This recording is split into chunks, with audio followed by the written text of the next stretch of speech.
नमस्कार शेतकरी बंधूंनो, मी Sachin Waghmode, marketing director जैविकॉन.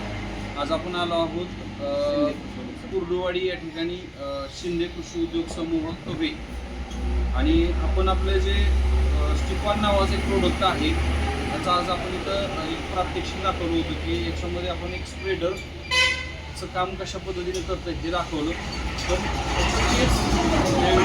Stick on आहे ते इतर कंपन्यांपेक्षा वेगळा का आहे हे खूप महत्त्वाचं आहे. आणि त्याच्यासाठी आम्ही शेडजींना एक इथं लिटमस पेपरवरती पीएच बॅलन्स कसा होतो हेही दाखवलं. म्हणजे आज मार्केटमध्ये जर बघितलं तर स्टिकर आणि स्प्रेडरचं काम भरपूर सगळे स्टिकर करतायत, पण स्टिकर स्प्रेडर त्याच्यासोबत पेनिट्रेशन हा खूप महत्त्वाचा पार्ट आहे. ते पण शेडजी तुम्हाला सांगतीलच. आम्ही पानावरती टाकून या ठिकाणी पेनिट्रेशन करून त्यांना दाखवलेलं आहे.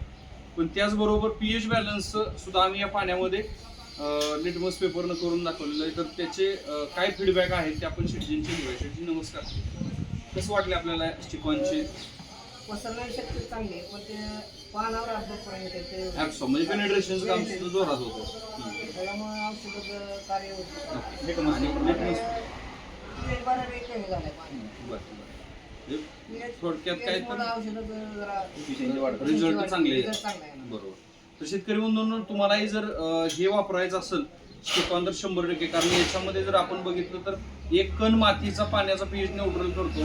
आणि मग तुम्ही भरपूर सगळे औषधं, अगदी कीटकनाशक वापरा, तणनाशक वापरा, तुमचे फंगिसाइड्स वापरा, काहीही वापरलं तर त्याचे रिझल्ट मिळत नाहीत, कारण त्याच्यामध्ये पीएच बॅलन्सर नसतो. आणि पीएच बॅलन्सर जर पाहिजे असेल तर नंबर 1 आहे तो म्हणजे जैविकॉन कंपनीचा स्टिकॉन. सर्व शेतकरी बांधवांना नक्की वापरा.